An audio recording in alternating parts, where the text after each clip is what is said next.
माँ को ये चिंता थी कि कहीं उसकी बेटी को कोई बदमाश परेशान न करे, इसलिए उसने उसके लिए एक जादुई बेल्ट बनाई थी। जब तक लड़की खुद ना चाहे कोई और उस बेल्ट को खोल ही नहीं सकता था। कुछ दिन बाद लड़की स्कूल में एडमिशन लेने गई। माँ की चिंता सच निकली। जैसे ही वो स्कूल पहुंची, उस पर स्टूडेंट काउंसिल प्रेसिडेंट की नजर पड़ गई। जब लड़की फॉर्म भर रही थी, प्रेसिडेंट ने चुपचाप किसी को कॉल कर दिया। फिर लड़की हॉस्टल चेक इन के लिए निकल गई। रास्ते में अचानक दो गुंडे उसे रोक लेते हैं। वो उसे तंग करने लगते हैं और प्लान करते हैं कि उसे पास के एक झाड़ी वाले एरिया में ले जाएं, जहां कोई ना हो। तभी अचानक प्रेसिडेंट वहां आकर हीरो बन के लड़की को बचाता है। उसके खतरनाक लुक्स देखकर वो दोनों गुंडे भाग जाते हैं। इस घटना के बाद जो लड़की अब तक कुछ भी नहीं समझती थी, उसे उसी वक्त प्रेसिडेंट से प्यार हो जाता है। इसके बाद प्रेसिडेंट ने लड़की को प्रॉपर अटेंशन देना शुरू किया। वो बहुत स्वीट, केयरिंग, रोमांटिक था, जिससे लड़की को एक ऐसा प्यार मिला जो उसने पहले कभी महसूस नहीं किया था। कुछ ही दिनों में दोनों ने रिलेशनशिप कंफर्म कर लिया। जब प्रेसिडेंट को लगा टाइम सही है, तो उसने लड़की को अपने घर ले जाने का प्लान बनाया ताकि वो अपने पेरेंट्स से मिलवा सके। लड़की के वेलकम के लिए उसके मम्मी पापा खुद जंगल में शिकार पर गए। अगली सुबह बॉयफ्रेंड के साथ लड़की एक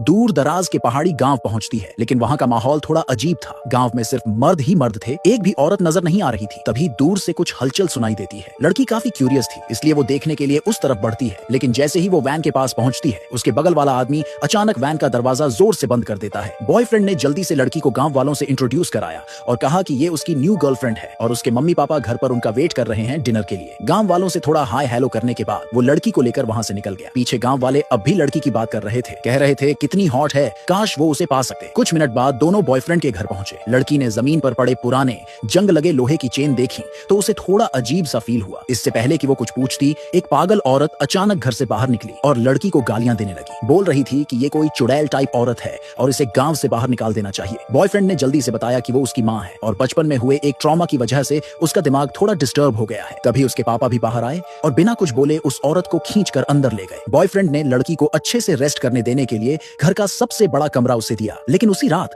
जब लड़की सोने ही वाली थी, तो बॉयफ्रेंड अपने पापा को लेकर उसके कमरे के बाहर आ गया और कहा कि गांव की एक रस्म है जहां नई बहू को किसी बड़े बुजुर्ग से नहलवाया जाता है। अब क्योंकि उसकी माँ ठीक नहीं है, तो ये काम उसके पापा करेंगे। लड़की ये सुनकर हैरान रह गई कि उसका ससुर उसे नहलाएगा। लेकिन तभी उसे वो छोटा सा पेपर याद आया जो उस पागल औरत ने उसे चुपके से पकड़ा दिया था, जिसमें लिखा था कि ये सब लोग ह्यूमन ट्रैफिकर हैं। ये जानकर लड़की के अंदर कुछ और ही चाल चलने की एक्साइटमेंट आ गई, तो उसने एक्टिंग की जैसे वो मान गई हो। जैसे ही बॉयफ्रेंड कमरे से गया, ससुर ने जल्दी से कहा, चलो अब कपड़े उतारो। लड़की को अपनी मम्मी की दी हुई जादुई बेल्ट याद आई, जो कोई और खोल ही नहीं सकता था जब तक लड़की खुद न चाहे। तो उसने बड़ी मासूमियत से कहा, आप ही खोल दो ये बेल्ट। पर उसे क्या पता था कि अगले ही सेकंड वो खुद लड़की का शिकार बनने वाला है।